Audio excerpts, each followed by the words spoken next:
মুজিব বর্ষে প্রতিটি নাগরিকের জন্য বাসস্থান বললেন প্রধানমন্ত্রী। জলবায়ু উদ্বাস্তু ৬০০ পরিবারকে ফ্ল্যাট হস্তান্তর। রিজেন্ট কাণ্ডের হোতা শাহেদ এখন র্যাব হেফাজতে। স্বাস্থ্যের নতুন ডিজি আবুল বাশার মোহাম্মদ খুরশিদ আলম। বিশ্ব অর্থনীতিতে করোনার বিরূপ প্রভাব, সংকট মোকাবেলায় এফডিআই বাংলাদেশের জন্য সহায়ক। আবারও শুরু মেট্রো রেলের কাজ, প্রকল্প বাস্তবায়ন নির্ভর করছে জাপানি ঠিকাদারদের যোগ দেওয়ার উপর। বন্যা পরিস্থিতির আরও অবনতি, নতুন এলাকা প্লাবিত, পর্যাপ্ত ত্রাণ পাচ্ছে না বানভাসীরা।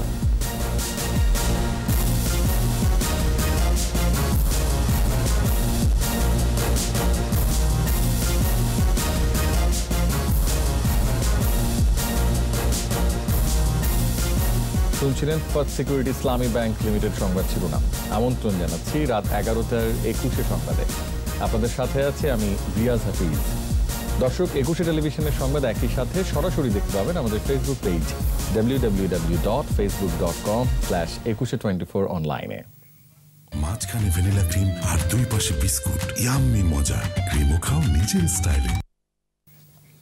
সংবাদে আরও থাকছে, ঈদে বিমানের অভ্যন্তরীণ রুটে যাত্রীর চাপ, সংকট থেকে বেরিয়ে আসছে এয়ারলাইন্সগুলো।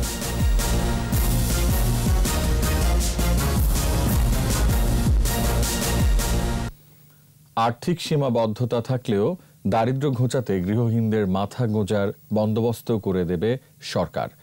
একটি মানুষ ও গৃহহীন থাকবে না। জাতির পিতার এমন স্বপ্ন এই মুজিব বর্ষে বাস্তবায়ন করার প্রতিশ্রুতি দিয়েছেন প্রধানমন্ত্রী শেখ হাসিনা।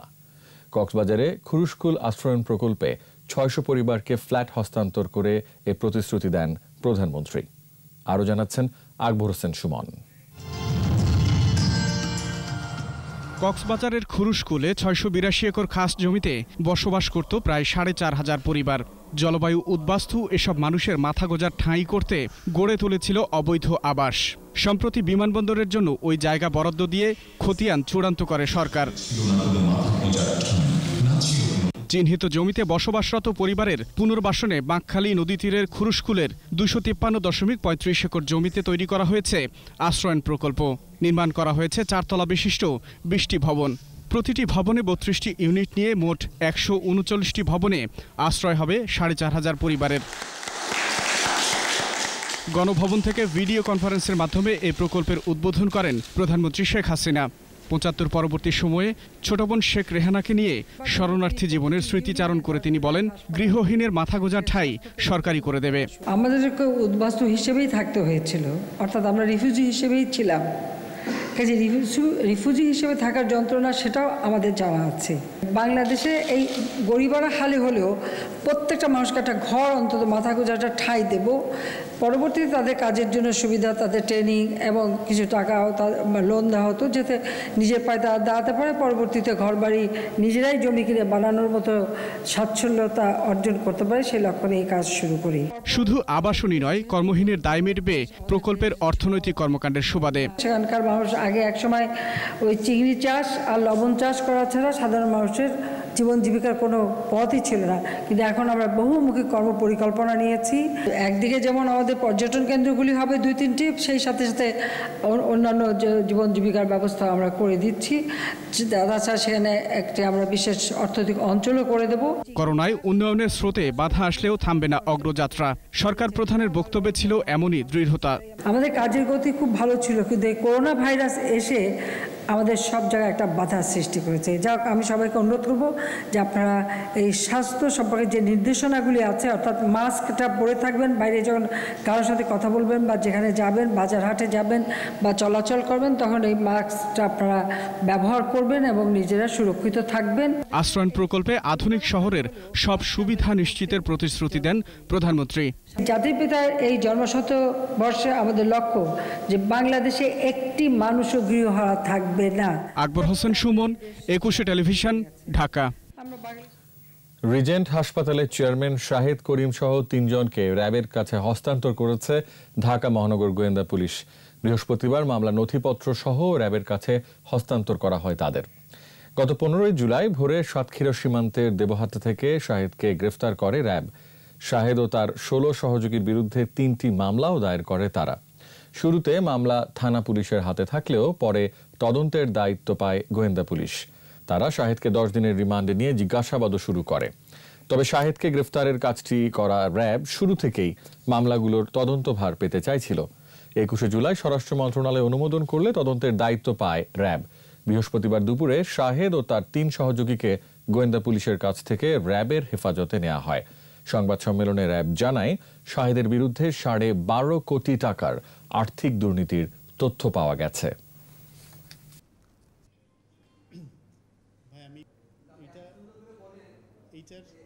শাহেদ করিম র্যাবের নিকট 4 দিনের প্রতারণার যে মামলাটি তার বিরুদ্ধে হয়েছে, করোনা কেন্দ্রিক যে মামলাটি উত্তরা পশ্চিম থানায়, তার অনুসন্ধান করার জন্যে 4 দিনের রিমান্ডে আছে। সাতক্ষীরা দেভাটা থানায় যে মামলাটি করা হয়েছে, আমরা যথাযথ আইনানুগ ব্যবস্থা গ্রহণ শেষে শাহেদ করিমকে সাতক্ষীরা আদালতে আমরা রিমান্ড প্রার্থনা করব। জাল টাকা বা বিশেষ ক্ষমতায়নের মামলা, সেটি র্যাবের নিকট হস্তান্তরের জন্যে আইনানুগভাবে প্রক্রিয়াধীন রয়েছে।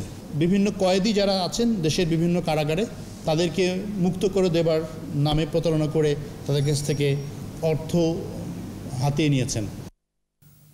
স্বাস্থ্য অধিদপ্তরের নতুন মহাপরিচালক অধ্যাপক ডাক্তার আবুল বাশার মোহাম্মদ খুরশিদ আলম এ সংক্রান্ত প্রজ্ঞাপন জারি করা হয়েছে। Doctor Abul Bashar Dhaka medical college surgery বিভাগের প্রধান ছিলেন। এরই মধ্যে অধিদপ্তরের হাসপাতাল শাখার পরিচালক হিসেবে ডাক্তার মোহাম্মদ ফরিদ হোসেন মিয়াকে নিয়োগ দিয়েছে মন্ত্রণালয়। অন্যদিকে হাসপাতাল ও ক্লিনিক শাখার পরিচালক ডাক্তার আমিনুল হাসানকে ওএসডি করা হয়েছে। একই সাথে স্বাস্থ্য অধিদপ্তরের মহাপরিচালক আবুল কালাম আজাদের চুক্তিভিত্তিক নিয়োগ বাতিল করে প্রজ্ঞাপন জারি করা হয়েছে। করোনা পরীক্ষা নিয়ে দুর্নীতির কারণে ব্যাপক সমালোচনার মুখে পড়েন আবুল কালাম। পরে 21 জুলাই পদত্যাগ করেন তিনি। করোনা সংক্রমণের 138তম দিনে দেশে আরো 50 জনের মৃত্যু হয়েছে। এ নিয়ে মোট মৃত্যু 2801। একদিনে শনাক্ত হয়েছে 2856 জন। শনাক্তের হার 23.4%। কোভিড সংক্রান্ত নিয়মিত বুলেটিনে স্বাস্থ্য অধিদপ্তর জানিয়েছে, দেশে মোট আক্রান্তের সংখ্যা এখন 2,16,110। কোভিড-19 এ পর্যন্ত 2,209 জন পুরুষ মারা গেছেন, যার হার মোট মৃত্যুর 78.86।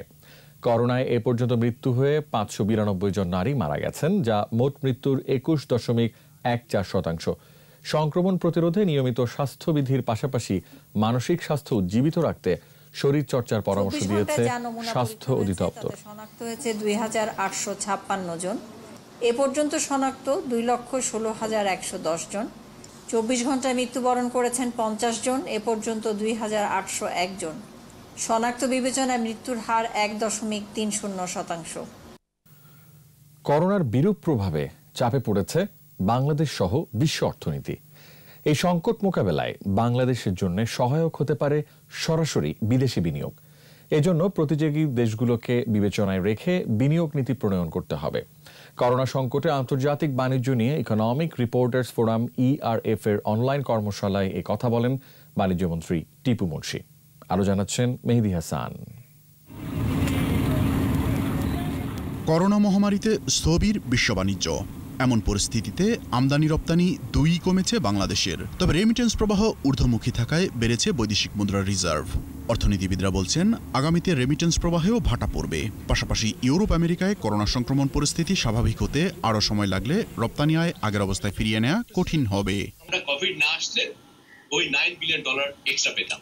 এটা হচ্ছে আমাদের অর্থমন্ত্রী মহোদয় যিনি যে এস্টিমেটটা দিয়েছেন। ব্যবসায়ী নেতারা বলছেন, এমন পরিস্থিতিতে নতুন করে নজর দিতে হবে বিনিয়োগ বান্ধব নীতি প্রণয়নে।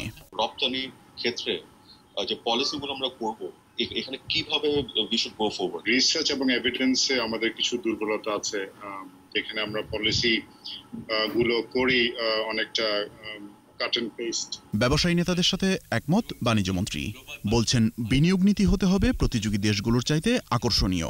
এফডিআই যদি আমাদের দেশে আকৃষ্ট করতে, আমাদের অনেক কিছু পরিবর্তন করতে হবে। আমাদের আশেপাশে যারা যেদিকে ব্যবসা চলে যাওয়ার সুযোগ রয়েছে, যারা যেতে পারে, তারা কি ধরনের সুবিধা দিচ্ছে সেটাকে পাশাপাশি রেখে আমাদের অবস্থান সৃষ্টি করতে হবে। এরই মধ্যে 40টিরও বেশি দেশের সাথে সরকার দ্বিপাক্ষিক মুক্ত বাণিজ্য চুক্তি নিয়ে আলোচনা করেছে বলেও জানান বাণিজ্যমন্ত্রী। বলেন, এ উদ্যোগ সফল হলে বাংলাদেশের রপ্তানি বাণিজ্য আরও বেগবান হবে। এই বিপদের মধ্যেও পথ দেখাতে। মেহেদী হাসান, একুশে টেলিভিশন, ঢাকা। করোনার থাবায় 4 মাস বন্ধ থাকার পর মোট জনবলের 40% নিয়ে চলছে মেট্রো রেলের কাজ। এখনো যোগ দেয়নি জাপানি ঠিকাদার ও প্রকৌশলীরা। এ পর্যন্ত কাজ হয়েছে 46%। তবে খরচ না বাড়িয়ে নির্ধারিত সময়ে কাজ শেষ হওয়ার বিষয়টি নির্ভর করছে জাপানি ঠিকাদার ও প্রকৌশলীদের কাজে যোগ দেওয়ার উপর। মেট্রো রেল নিয়ে ইবনে নূর শাওনের বিশেষ রিপোর্টের প্রথম পর্ব আজ। ক্যামেরায় ছিলেন মনিরুল ইসলাম। লোহার পাতের ঝং আর নির্মাণ সামগ্রীর এমন অলস পড়ে থাকাই বলে দিচ্ছে গতি হারিয়েছে স্বপ্নের মেট্রো রেলের নির্মাণ প্রকল্প। দ্রুতগতির মেট্রো রেলে রাজধানীর এ প্রান্ত থেকে ও প্রান্ত ছুটে বেড়ানোর স্বপ্ন রাজধানীবাসীর। বিশ্ব মহামারী করোনা সেই স্বপ্নে কিছুদিনের জন্য বাধা হয়ে দাঁড়ালেও আবারও শুরু হয়েছে শ্রমিকের ব্যস্ততা। প্রকল্পের কাজ কতটুকু এগোলো সেই খোঁজ নিয়মিতই রাখতে হচ্ছে মেট্রো রেল কর্তৃপক্ষকে। করোনা বাধা থাকলেও স্বাধীনতার সুবর্ণ জয়ন্তীতেই এমআরটি লাইন 6-এর কাজ শেষ করতে চায় সরকার। এরই মধ্যে কাজে যোগ দিয়েছে ভারত, চীন, ইতালির কর্মী ও প্রকৌশলীরা। তবে নির্ধারিত সময়ে প্রকল্প বাস্তবায়ন নির্ভর করছে জাপানি ঠিকাদার ও পরামর্শকরা কত দ্রুত কাজে যোগ দেয় তার উপর। যদি 5-6 মাসের ভিতরে এমন একটা পরিস্থিতির সৃষ্টি হয় যে আমাদের যারা জাপানি কনসালটেন্ট এবং কন্ট্রাক্টর যারা আছেন তারা বাংলাদেশে চলে আসবে, সেই ক্ষেত্রে কিন্তু আমরা টার্গেটটা অতিরিক্ত কাজ করে আমরা এই টার্গেটটা অ্যাচিভ করতে পারব। পরিস্থিতিটাকে বিবেচনা করে আমরা একটা কাউন্টার মেজার নিচ্ছি, আমরা এটাকে একটা ইনোভেশন বলি। তবে এরই মধ্যে ভিডিও কনফারেন্সিংয়ে প্যাকেজ 6-এর আওতাধীন ঢাকা বিশ্ববিদ্যালয় এলাকার স্টেশন নির্মাণ কাজ তদারকি করছেন জাপানি প্রকৌশলীরা। প্রকল্পের বিদ্যুৎ সহ বিভিন্ন পরিষেবার কাজ দ্রুত শেষ করতে থাইল্যান্ড থেকে 24 জন প্রকৌশলীকে বিশেষ ফ্লাইটে দ্রুতই আনা হবে। স্বাস্থ্যবিধি মেনে পুরোদমে কাজ করে প্রকল্প বাস্তবায়নের দিকেই নজর মেট্রো রেল কর্তৃপক্ষের। ইবনে নূর শাওন, একুশে টেলিভিশন, ঢাকা। দেশের বন্যা পরিস্থিতির আরও অবনতি হয়েছে। প্লাবিত হচ্ছে নতুন নতুন এলাকা। বিভিন্ন স্থানে সড়ক ও সেতু ভেঙে যাওয়ায় বিঘ্নিত হচ্ছে পরিবহন ব্যবস্থা। পানিবন্দী হয়ে আছে অনেকেই। দেখা দিয়েছে বিশুদ্ধ পানির সংকট, মিলছে না পর্যাপ্ত ত্রাণ। প্রতিনিধিদের সহায়তায় রত্না জামানের রিপোর্ট।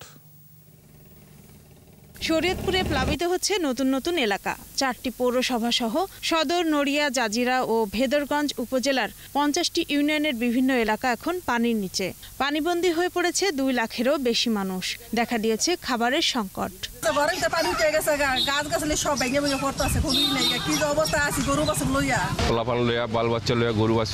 গরুর খাদ্য খানা খাদ্য লইয়া সব দিক দিয়ে সমস্যা আছে। এই রাস্তার কারণে উপজেলার সাথে যোগাযোগ বিচ্ছিন্ন, হাটবাজারের সাথে যোগাযোগ বিচ্ছিন্ন।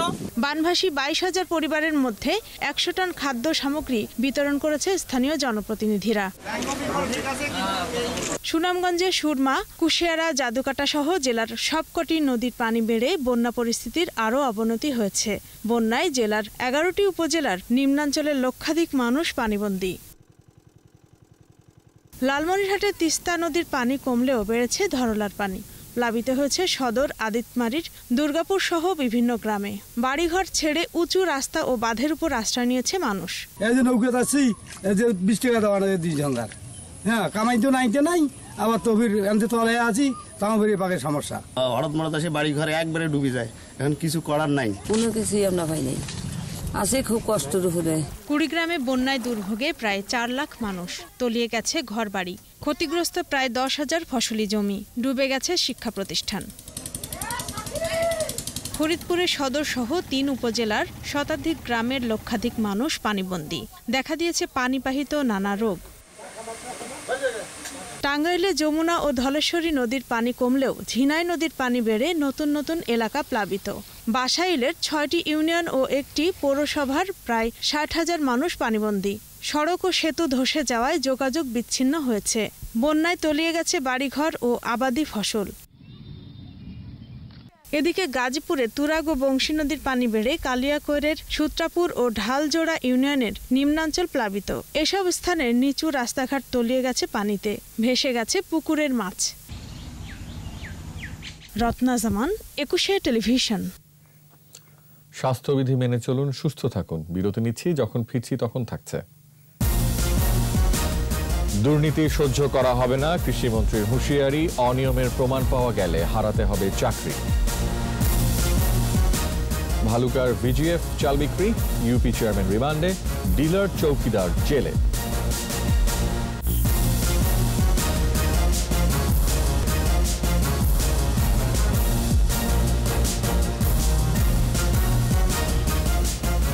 আবারও আমন্ত্রণ রাত 11টার 21 সংবাদে। উন্নয়ন প্রকল্পে কোনো ধরনের দুর্নীতি সহ্য করা হবে না, হুঁশিয়ারি দিয়েছেন কৃষিমন্ত্রী ডক্টর আব্দুর রাজ্জাক। বলেছেন, অনিয়মের প্রমাণ পাওয়া গেলে চাকরিচ্যুত করা হবে। নিজ মন্ত্রণালয়ে এক বৈঠকে তিনি জানান, বাজেটে কৃষি মন্ত্রণালয়ের 68 প্রকল্পের জন্য 2361 কোটি টাকা বরাদ্দ রয়েছে। বীজ, যন্ত্রপাতি এগুলা কিনবো, এগুলো অবশ্যই ইজিপির মাধ্যমে হবে। কেউ যদি মনে করে থাকেন কোনো দুর্নীতি অনিয়ম করবেন কিংবা টাকা পয়সার করবেন, সেটা কোনো ক্রমেই সম্ভব হবে না। একদম কোন রকম অনিয়ম হলে তাদের বিরুদ্ধে আমরা কঠোর শাস্তির ব্যবস্থা করব। কঠোর শাস্তি, প্রয়োজনে চাকরিচ্যুত হতে হবে। ভারত বাংলাদেশের অর্থনৈতিক সম্পর্কের আরো উন্নয়ন হবে বলে আশাবাদ জানিয়েছেন তথ্যমন্ত্রী হাসান মাহমুদ। সচিবালয়ে তথ্য মন্ত্রণালয়ে ভারতীয় হাইকমিশনের সহায়তার চট্টগ্রামের হাটাজারিতে আলিপুর রহমানিয়া স্কুল অ্যান্ড কলেজের বিজ্ঞান ভবনের নির্মাণ ভিডিও কনফারেন্সে উদ্বোধন শেষে একথা বলেন তিনি। ভারতীয় উপমহাদেশে আমাদের মধ্যে যে যোগাযোগ এবং সম্পর্ক, আমি মনে করি সেটি কোনোভাবেই রাজনৈতিক বেড়াজালের মধ্যে সীমাবদ্ধ থাকতে পারে না।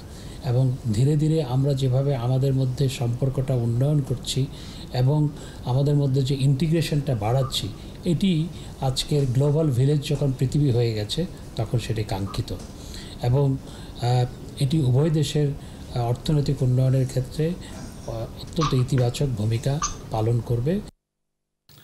স্বাস্থ্য খাতে দুর্নীতির এবং ব্যর্থতার দায় সরকারকেই নিতে হবে বলেছেন বিএনপির মহাসচিব মির্জা ফখরুল ইসলাম আলমগীর। শুধু স্বাস্থ্য অধিদপ্তরের মহাপরিচালক নয়, স্বাস্থ্যমন্ত্রীরও পদত্যাগের দাবি জানান তিনি। অনলাইন সংবাদ সম্মেলনে এসব কথা বলে বিএনপির মহাসচিব। শুধু স্বাস্থ্য অধিদপ্তরের মহাপরিচালকই নয়, এর সঙ্গে যারা যারা জড়িত আছেন, যারা ভুল তথ্য দিয়েছেন জনগণকে এবং সরকারকেও, সরকারের পক্ষ থেকে যে তথ্যগুলো দিয়েছেন তার দায় দায়িত্ব অবশ্যই সরকারের উপরে বর্তাবে।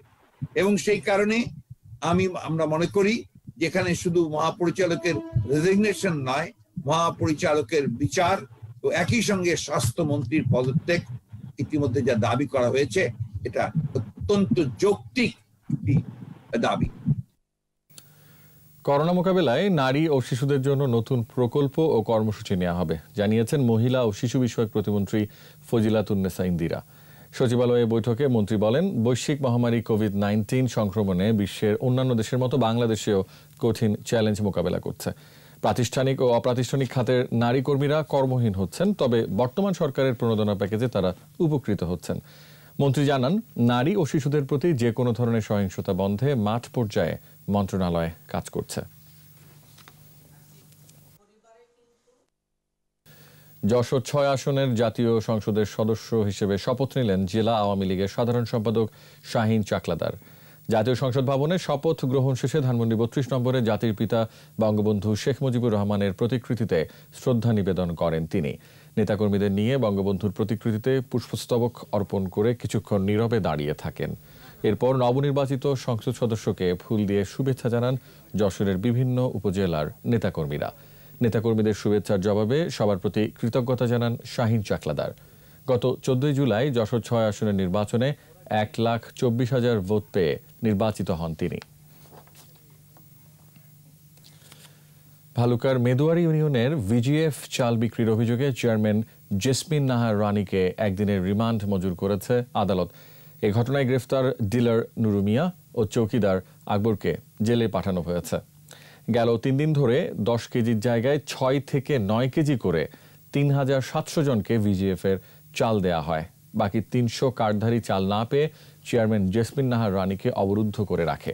পরে উপজেলা নির্বাহী অফিসার মাসুদ কামাল ঘটনাস্থলে গিয়ে বিচারের আশ্বাস দিলে অবরোধ তুলে নেওয়া হয়। ঈদুল আজহা উপলক্ষে সরকার ভালুকার মেদুয়ারি ইউনিয়নের 4083 জন হত দরিদ্রের জন্য 40 টন 800 কেজি চাল বরাদ্দ দেয়।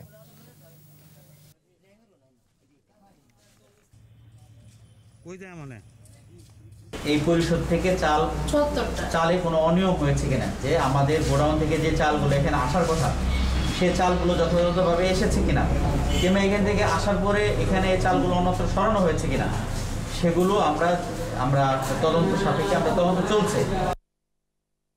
ঈদুল আজহার আগে অভ্যন্তরীণ আকাশে যোগাযোগে যাত্রীর চাপ কিছুটা বেড়েছে। জুনে অভ্যন্তরীণ রুটে ফ্লাইট চলাচল শুরু হলে যাত্রীর অভাব থাকলেও আস্তে আস্তে যাত্রী সংকট থেকে বেরিয়ে আসছে এয়ারলাইন্সগুলো। ঈদের আগে এবং পরে টিকিটের চাহিদা বেড়েছে। যাত্রীর চাপ আরও বাড়লে ফ্লাইট সংখ্যা বাড়ানোর পরিকল্পনাও করছে দু একটি বেসরকারি এয়ারলাইন্স। জসিম জুয়েলের রিপোর্ট।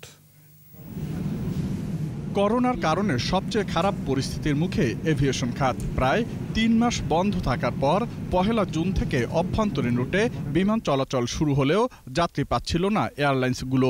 যাত্রী সংকটে বাংলাদেশ বিমান উড়োজাহাজ না চালালেও বেসরকারি এয়ারলাইন্সগুলো ফ্লাইট পরিচালনা করছে নিয়মিতই।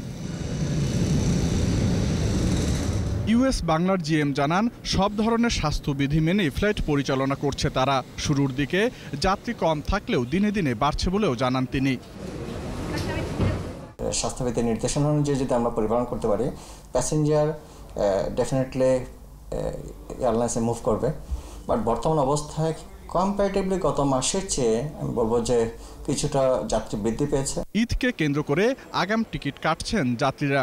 যাত্রীর চাপ বাড়লে ফ্লাইটের সংখ্যাও বাড়াবে বেসরকারি এয়ারলাইন্সগুলো। ঈদুল আজহায় আমাদের বর্তমান যে ফ্লাইটগুলো আছে, ঈদ পূর্ববর্তী বেশ কয়েকদিন, বিশেষ করে 4 থেকে 5 দিন পূর্ব থেকে সবগুলো ফ্লাইটে কিছুটা প্যাসেঞ্জার অলরেডি বৃদ্ধি পেয়েছে। যাত্রীর চাহিদা যেসব রুটগুলোতে বেড়ে যাবে, আমাদের পরিকল্পনায় আছে যে আমরা সেই সব রুটগুলোতে অতিরিক্ত ফ্লাইট পরিচালনা করব। যাত্রী সংখ্যা বৃদ্ধি পাওয়া ইতিবাচক, আর এভাবেই এভিয়েশন খাত ঘুরে দাঁড়াবে বলেই আশা বেসরকারি বিমান সংস্থার কর্মকর্তাদের। জসিম জুয়েল, 21 টেলিভিশন, ঢাকা। স্বাস্থ্যবিধি মেনে চলুন, সুস্থ থাকুন। বিরতি নিচ্ছি, যখন ফিরছি তখন অন্যান্য খবরের সঙ্গে আরও থাকবে। এস আলম গ্রুপের সহযোগিতায় চট্টগ্রাম জেনারেল হাসপাতালে অক্সিজেন প্ল্যান্ট, মুমূর্ষুদের চিকিৎসা সহায়ক হবে বলছেন সংশ্লিষ্টরা।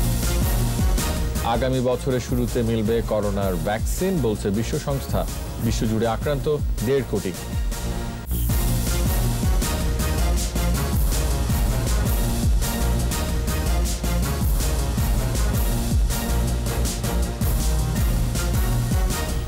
আমন্ত্রণ আবারও রাত 11টার 21 সংবাদে। মাগুরায় সেনাবাহিনীর উদ্ভাবিত ভাইরাস এবং ব্যাকটেরিয়া প্রতিরোধক ইউভি পিউরিফিকেশন বক্স জেলা প্রশাসকের কার্যালয়ে হস্তান্তর করা হয়েছে। অতিরিক্ত জেলা প্রশাসক মাহবুবুর রহমানের কাছে এই পিউরিফায়ার বক্সটি হস্তান্তর করেন যশোর 55 পদাতিক ডিভিশনের 2 ফিল্ড রেজিমেন্ট আর্টিলারির অধিনায়ক লেফটেন্যান্ট কর্নেল আতিফ সিদ্দিকী। তিনি জানান, যশোর সেনানিবাসের 2 ফিল্ড রেজিমেন্ট আর্টিলারির কয়েকজন কর্মকর্তাদের তৈরি পিউরিফায়ার বক্সটি যে কোনো ভাইরাস নির্মূলে সক্ষম। যে কোনো বস্তু এই বক্সটির ভেতরে 5 মিনিট রাখলেই সেটি থেকে ভাইরাস এবং ব্যাকটেরিয়া নির্মূল হবে। এটি তৈরিতে খরচ হয়েছে 30,000 টাকা। মুজিব বর্ষ উপলক্ষে নারায়ণগঞ্জে ফ্রি মেডিকেল ক্যাম্পে দুস্থ গর্ভবতী মায়েদের স্বাস্থ্য সেবা দিয়েছে বাংলাদেশ সেনাবাহিনী। সোনারগাঁয়ের জিআর ইনস্টিটিউশন প্রাঙ্গণে সেনাবাহিনী প্রধান জেনারেল আজিজ আহমেদের নির্দেশনায় এরিয়া সদর দপ্তর সাভার এবং 9 পদাতিক ডিভিশন এই স্বাস্থ্যসেবা দেওয়া হয়। এ সময় জানানো হয়, করোনা পরিস্থিতিতে এই কর্মসূচি দুস্থ এবং নিম্ন আয়ের মানুষদের মাঝে ইতিবাচক সাড়া ফেলেছে। চিকিৎসা সেবার পাশাপাশি তাদের উপহার সামগ্রীও দেওয়া হয়।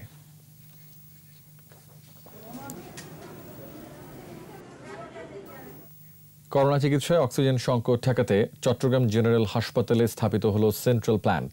এই প্ল্যান্ট চালু হলে কোভিড আক্রান্ত মুমূর্ষু রোগীদের চিকিৎসা সহায়ক হবে বলেছেন সংশ্লিষ্টরা। প্ল্যান্টটি স্থাপনে সহযোগিতা করেছে দেশের শীর্ষস্থানীয় শিল্প প্রতিষ্ঠান এস আলম গ্রুপ। বিপ্লব মজুমদারের ক্যামেরায় চট্টগ্রাম থেকে হাসান ফেরদৌসের রিপোর্ট, জানাচ্ছেন মাসুম আলিসা। করোনা ডেডিকেটেড হাসপাতাল হিসেবে করোনা আক্রান্তদের চিকিৎসা দেয়া হচ্ছে 250 শয্যার চট্টগ্রাম জেনারেল হাসপাতালে। কেন্দ্রীয় অক্সিজেন সরবরাহের ব্যবস্থা না থাকায় করোনা আক্রান্ত কিংবা উপসর্গ নিয়ে ভর্তি হওয়া রোগীদের চিকিৎসা দিতে হিমশিম খেতে হতো কর্তৃপক্ষকে। এ অবস্থায় এস আলম গ্রুপের সহযোগিতায় হাসপাতালটিতে স্থাপন করা হলো অক্সিজেন প্ল্যান্ট। 13,000 লিটার ধারণ ক্ষমতার এই প্ল্যান্ট থেকে একসাথে 200 রোগীকে অক্সিজেন সরবরাহ করা যাবে, জানিয়েছেন হাসপাতাল কর্তৃপক্ষ। পেশেন্টের চাপ যখন বাড়ছিল তখন কিন্তু আমাদের কিছুটা অক্সিজেনের সংকট দেখা দিয়েছিল। সরকারিভাবে একটি 13,000 লিটারের একটা লিকুইড অক্সিজেন প্ল্যান্ট পেয়েছি এবং এস আলম গ্রুপের সহযোগিতায় আমাদের 2টা বিল্ডিংয়ে অক্সিজেন লাইনের যেটা সেন্ট্রাল লাইনের কাজ, একটা বিল্ডিংয়ে আমাদের কমপ্লিট, আরেকটা বিল্ডিংয়ে কাজ চলছে। 3-4 দিন সময় লাগবে, এর মধ্যে আমরা এটা শেষ করতে পারবো। অক্সিজেন সরবরাহের পাশাপাশি হাসপাতালটিতে আরও বেশি পরিমাণ হাই ফ্লো ন্যাজাল ক্যানোলা সরবরাহ করা গেলে রোগীদের ভোগান্তি কমতো বলে মনে করেন নাগরিক সমাজের প্রতিনিধিরা। সেই তো এটি সংযোজিত হওয়ার পরে এই হাসপাতালের চিকিৎসক এবং চিকিৎসা কর্মীরা অধিকতর মনোযোগের সাথে এবং সফলতার সাথে করোনার চিকিৎসা করতে পারবেন, এটি আমি বিশ্বাস করি। রোগীদের ভোগান্তি কমাতে অন্যান্য হাসপাতালে নিরবিচ্ছিন্ন অক্সিজেন সরবরাহের দাবি ভুক্তভোগীদের। মাসুম আলিসা, 21 টেলিভিশন। সোশ্যাল ইসলামী ব্যাংক লিমিটেড বাণিজ্য সংবাদ।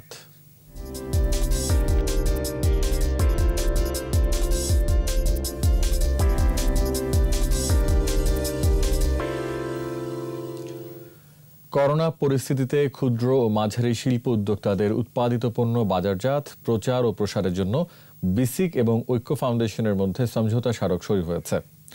বিসিকের পক্ষে সংস্থাটির সচিব মুস্তাক আহমেদ ও ঐক্য ফাউন্ডেশনের প্রতিষ্ঠাতা চেয়ারম্যান অপু মাহফুজ স্মারকে সই করেন। এ সময় উপস্থিত ছিলেন ঐক্য ফাউন্ডেশনের সভাপতি শাহিন আক্তার রেনি, বিসিক চেয়ারম্যান মোহাম্মদ মুশতাক হাসান এনডিসি সহ আরও অনেকে। এর আগে বিশেষ লাইভ অনুষ্ঠানে অনলাইনে পণ্য পেতে বিসিক ঐক্য একসাথে কার্যক্রমের উদ্বোধন করেন শিল্পমন্ত্রী নুরুল মজিদ মাহমুদ হুমায়ুন ও ঢাকা সিটির মেয়র আতিকুল ইসলাম। এখন থেকে ঐক্য.com.bd নামে অনলাইন মার্কেটে 76টি শিল্পনগরীর উৎপাদিত পণ্য পাওয়া যাবে। শেষ করছি রাত 11টার 21 সংবাদ। তবে যাবার আগে ফার্স্ট সিকিউরিটি ইসলামী ব্যাংক লিমিটেড সংবাদ শিরোনামগুলো আরও একবার। মুজিব বর্ষে প্রতিটি নাগরিকের জন্য বাসস্থান, বললেন প্রধানমন্ত্রী। জলবায়ু উদ্বাস্তু 600 পরিবারকে ফ্ল্যাট হস্তান্তর। রিজেন্ট কাণ্ডের হোতা শাহেদ এখন র্যাব হেফাজতে, স্বাস্থ্যের নতুন ডিজি আবুল বাশার মোহাম্মদ খুরশিদ আলম। বিশ্ব অর্থনীতিতে করোনার বিরূপ প্রভাব, সংকট মোকাবেলায় এফডিআই বাংলাদেশের জন্য সহায়ক। আবারও শুরু মেট্রো রেলের কাজ, প্রকল্প বাস্তবায়ন নির্ভর করছে জাপানি ঠিকাদারদের যোগ দেওয়ার ওপর। বন্যা পরিস্থিতির আরও অবনতি, নতুন এলাকা প্লাবিত, পর্যাপ্ত ত্রাণ পাচ্ছে না বানভাসীরা।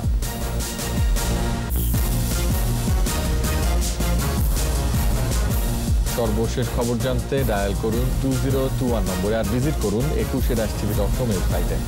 এছাড়া ফেসবুকে লগ ইন করতে পারেন facebook.com/2124 অনলাইনে। আমাদের পরবর্তী সংবাদ রাত 1টায় দেখার আমন্ত্রণ রইল।